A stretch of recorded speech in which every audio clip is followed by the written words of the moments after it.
In the 1960s, Great Britain invaded the United States. You might be confused, like, I don't remember that from history class. But I promise you weren't just absent that day. There were no redcoats, no Paul Revere shouting while riding a horse, and nobody dumping tons of tea into the Boston Harbor. Instead, four 20-somethings from Liverpool who called themselves the Beatles took over the hearts and minds of young Americans with their take on rock and roll. After building up hype through radio and TV reports about their success in England, they released their single I Wanna Hold Your Hand in the States, and it skyrocketed to #1 on the Billboard Hot 100. They didn't sell any merch bundles or use any streaming bots. This was as real as it gets. They made a trip to the US in February of 1964, where the New York Times reported more than 3,000 teenagers were waiting for them at New York's JFK airport. An airport official shook his head and said, "We've never seen anything like this here before. Never. Not even for kings and queens." They flew into town to make an appearance on The Ed Sullivan Show, a popular variety show that ran from the 1940s until the 1970s. The Beatles' appearance on The Ed Sullivan Show was a smash hit. Nielsen estimated that 45% of all TVs in the United States were tuned in. And the rest is history. Following the Beatles came bands like the Rolling Stones, The Who, and Pink Floyd. And the pathway for British artists to find mainstream success in the United States and worldwide was paved. So it's no surprise when a British pop act finds global superstardom today. There are too many examples across most genres. Elton John, Adele, Ed Sheeran, Oasis, Coldplay, Dua Lipa. For as much success as there is to unpack here, you might notice that there aren't many rappers in that conversation. There have been rappers who succeeded in the States after spending a part of their childhood in the UK, like 21 Savage, MF Doom, Slick Rick, and Mike. But to most, these guys are perceived as American. And sure, today there are guys like Central C, who are scoring global hits and breaking into the periphery of the mainstream US rap world. He's had viral hits like Doja, Sprinter, and Band for Band that have helped the American ear adjust to the British accent. His debut album, Can't Rush Greatness, released this year and is the first British rap album ever to crack the Billboard Top 10 in the US, clocking it at #9 with 37,000 album equivalent units in its first week. Going a little further back, you could argue his path was paved by Skepta, who won over a lot of American rap fans with his 2016 album Konnichiwa, and will still to this day pop up on A-list rap releases in the US, from A$AP Rocky's 2018 album Testing, to Playboi Carti's albums Die Lit and Music. Drake helped push the agenda too while he was flirting with being British for a good 2 years, and his project More Life in 2017 gave Skepta a whole interlude and 2 verses to fellow British rap legend Giggs. And Drake has also done a Fire in the Booth, and has collabed with guys like Central C, HADJI 1, Dave, and J Hus. While these are all huge advancements in the name of British rap music at a global scale, anyone in that scene will tell you that this is only the beginning.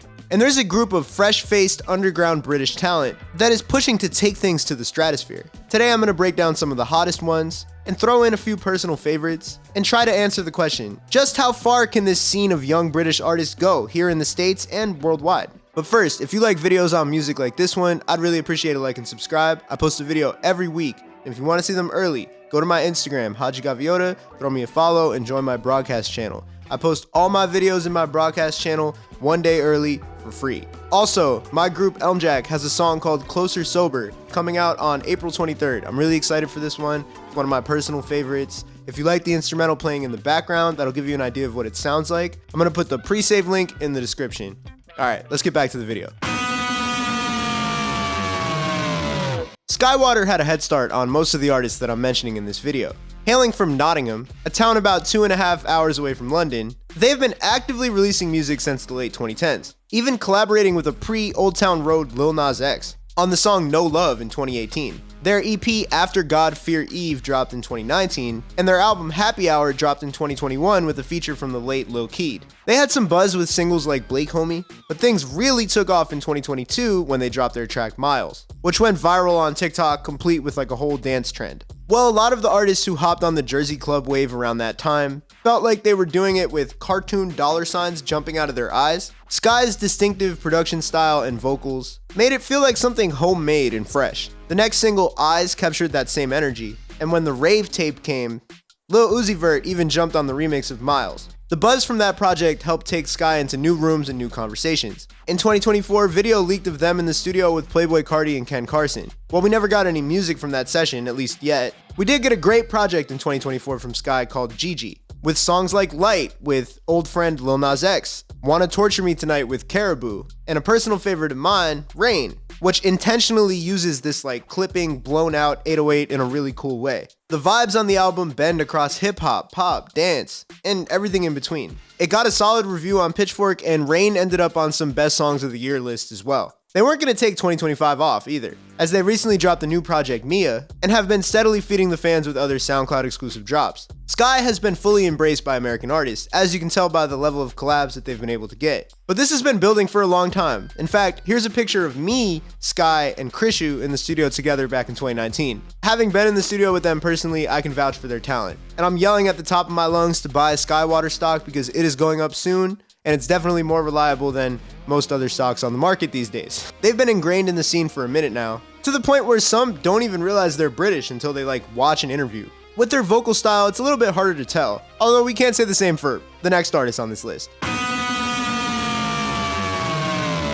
A personal favorite of mine from this scene, YT was a student at Oxford, widely considered to be the most prestigious university, or as they would call it, uni in the UK, when he made the song Arc'teryx in his dorm room. In his own words, he was a good student with Nigerian parents who pushed him to put academics first, something that, even if other artists have experienced, they wouldn't necessarily talk about. I find it super relatable as a guy who's trying to make it in music that also has a similar academic background, coming from an Ivy League school here in the US. While those environments are obviously super coveted, when you're trying to make music in an environment like that, it can put a little bit of a chip on your shoulder when people kind of look at you funny. And so I know he's talked about that in interviews, and I really relate to that. On the song Arc'teryx, he bars up about selling clothes on Grailed and eating seafood over a plug beat with a simple but clean video from Laza, who we'll be seeing a lot of in this video. The part of the song with the line, Arc'teryx on me, we don't run no Patagonia, went viral on TikTok, which helped give YT his first real audience. With the virality, a bunch of other artists probably would have found more plug beats and dropped sequels like North Face and Canada Goose, but as he said in an interview with the blog 9 Bills, he had bigger plans.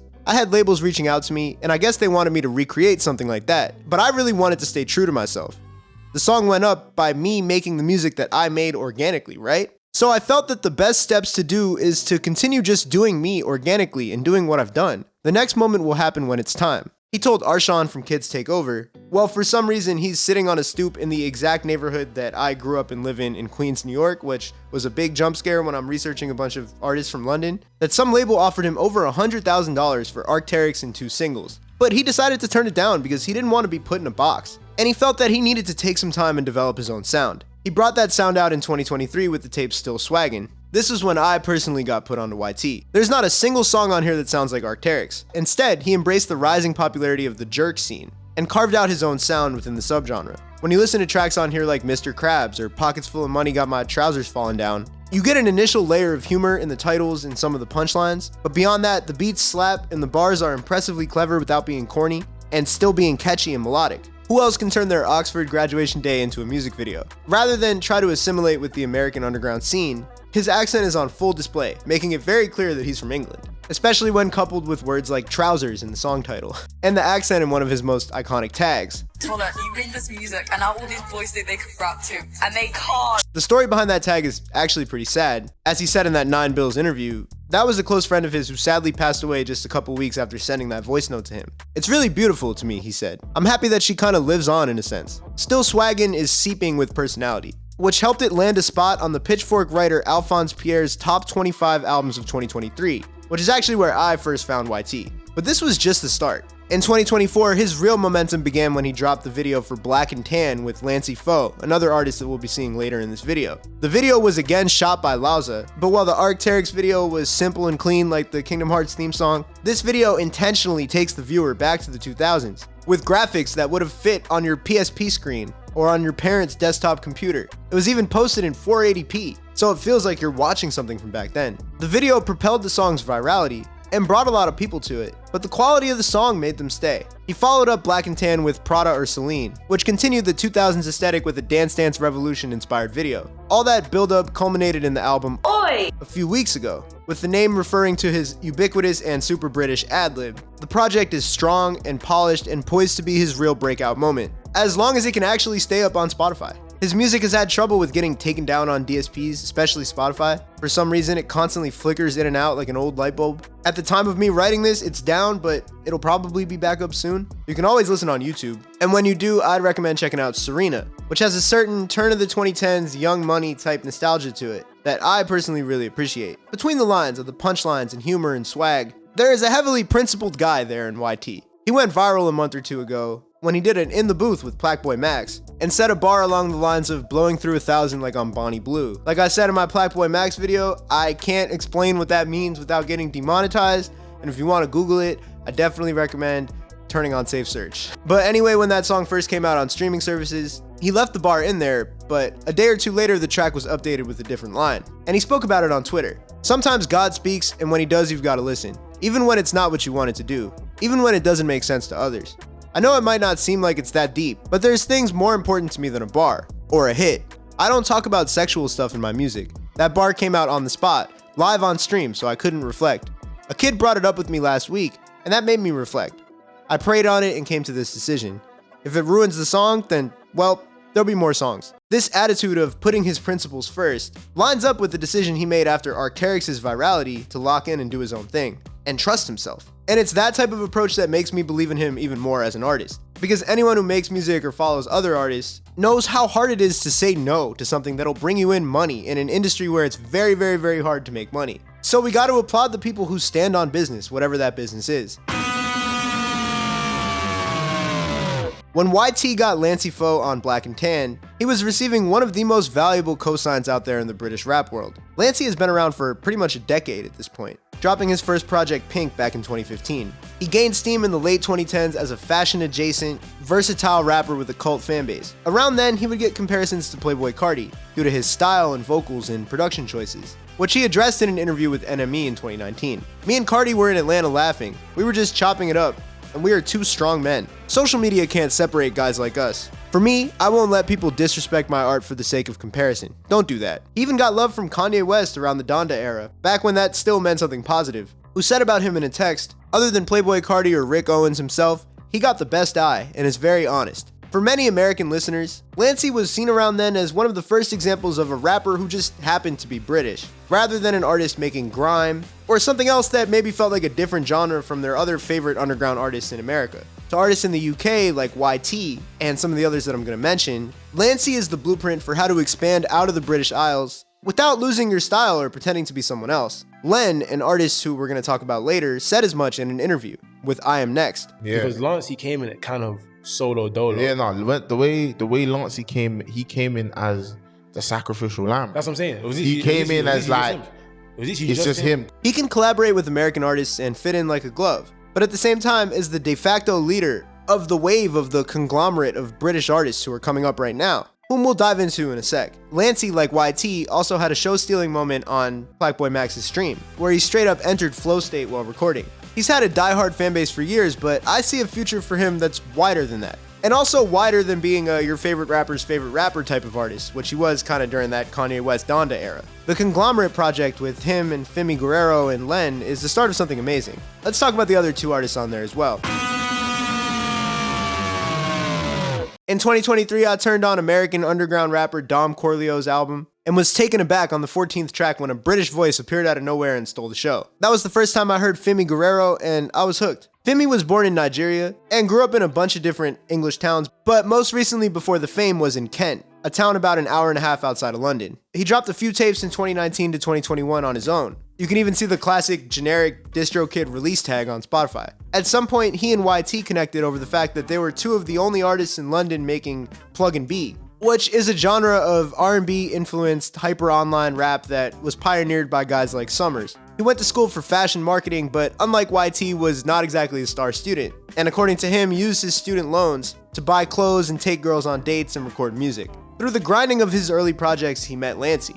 And as he told Wonderland Mag in what is pretty much his only interview, they bonded over their shared Nigerian heritage. In 2023, he dropped the project Black, with the Lancey feature on the track Dark Night. He dropped another project that year, Immigrant, with standout tracks like School Dinner. In 2024, he kept it going with the project New World Order, and his song Ménage à Trois opens with him rapping in French, before giving way to a French rapper, Sheriff Lazone, I think I'm saying that right, who drops a full verse in French. There's something so funny to me about Femi saying La Bouffe. I don't speak French, but I can figure out what that means. Menage a Trois was doing some numbers on TikTok. I know it showed up on my For You page, as were fellow tracks from the album Gucci, which has the incredible line, "I'm in Gucci eating Gucci burgers," and a personal favorite of mine, Mandy, which is a straight banger too. Fimi, like YT and fellow conglomerate member Len, has a penchant for wild punchlines, but he packages them in a cool guy aura with slippery, catchy flows. Excuse My French on the conglomerate collab album is a great example of that flow as he steals the show on the chorus. He's also on 15 out of 16 of the tracks on the project, so it serves as a real platforming moment for him.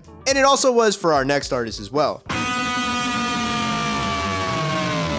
Len, the third member of the conglomerate, is from Stockwell, next to Brixton in London. Like Fimi, he was grinding in London's underground for a few years before linking up with Lancey on the track I Just in 2023. There are some standouts in his discography before then, showing off his penchant for funny punchlines, with his slightly higher voice over hard production, especially on a song like Rakistan. His projects Legoland and Cobalt helped establish him further in the scene, getting features from more plugged-in American artists like Cochise. Also, like Fimi, Lancey, and YT, he comes from a Nigerian background and you can hear the Afrobeats influence in his music and some of his beat selection. He brings a more playful energy to the squad, and at times it reminds me of someone like Cash Cobain, who gets off wild bars aimed at women that when they say it, the women blush, but if someone else said it to that girl, they might get a drink thrown in their face. That aligns with the goals that he spoke about in his interview with The Face in 2024. When the girls are getting ready to go out, they should be listening to Len. When the guys are about to go on a first date, they should be listening to Len.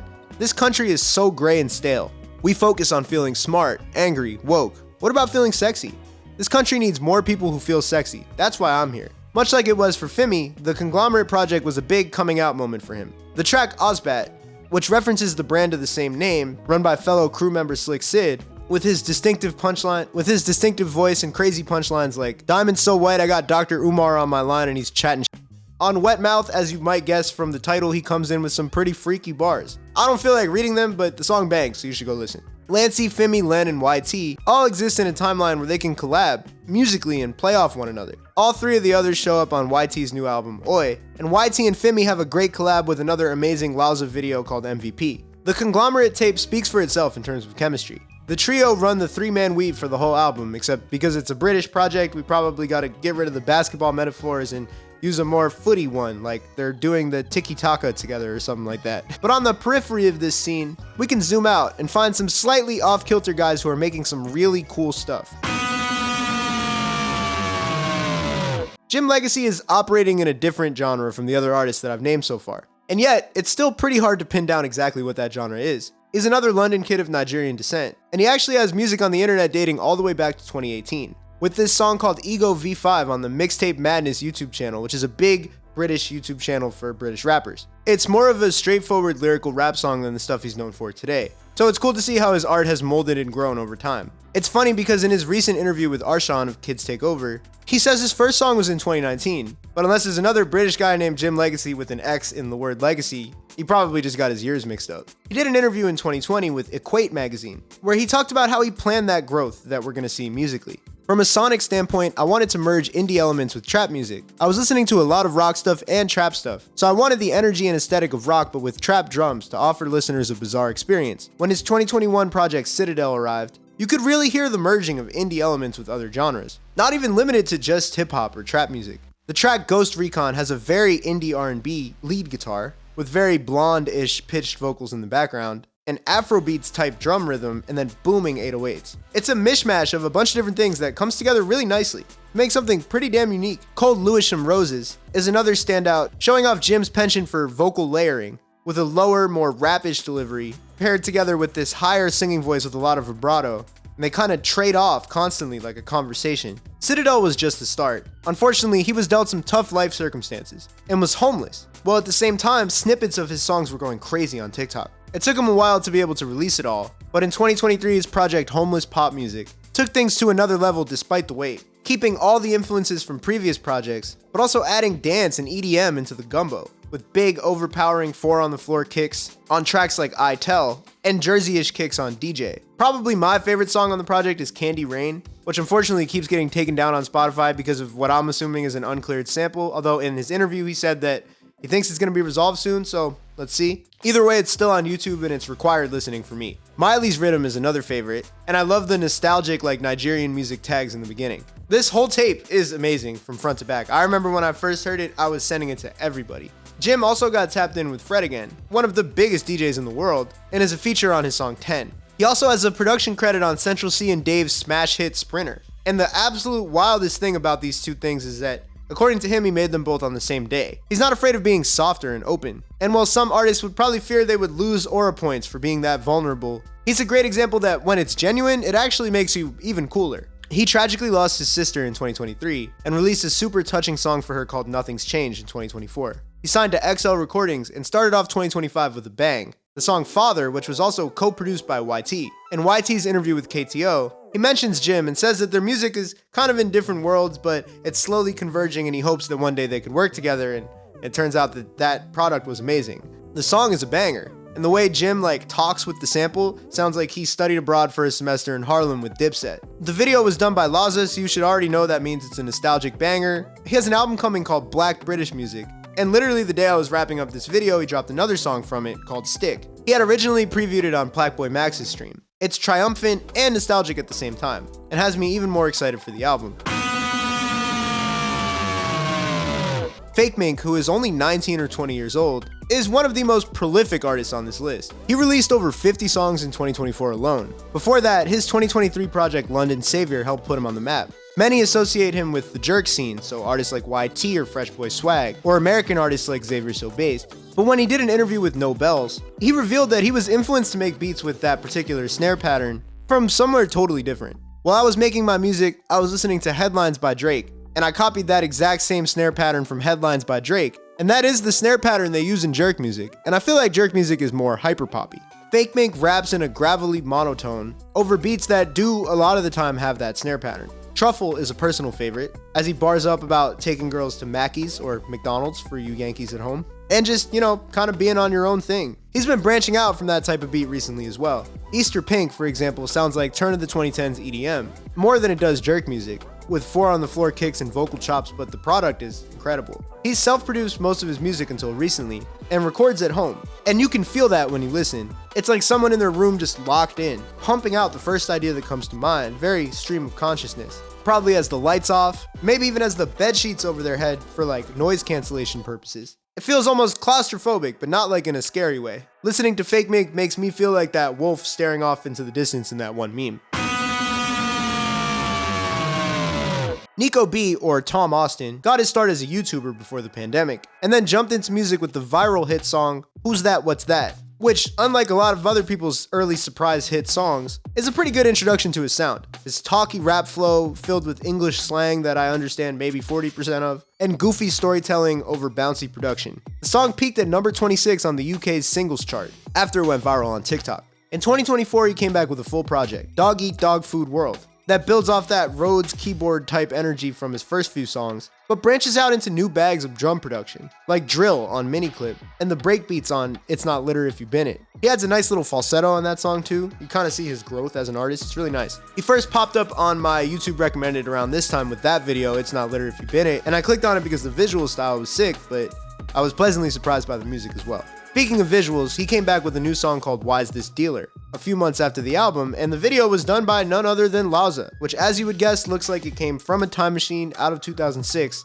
in the best way possible. The bouncing car in the video has gone viral on TikTok a bunch of times, but it kind of overshadows the rest of the edits, which are really cool. It feels like something that would be a commercial for a Toyota Scion or something like that. Nico B might be the most British sounding artist on the list, at least from the perspective of an American listener. And what an American listener would expect a British rapper to sound like. It's not just the accent. He also uses a lot of slang and references to very British specific pop culture that I was just not outside for, because if I was even outside, it was 3,500 miles away. But at the same time, I used to listen to a lot of Lily Allen when I was a kid. I had her first album on CD. And sometimes I didn't know what she was talking about. She would be like, I'm gonna smoke an F word. And I would be like, what? If you're looking for a modern artist to transport you to England with that kind of humor, spelled with a U kind of humor, and great production and deceptively pretty good bars and a great singing voice, then he's your guy.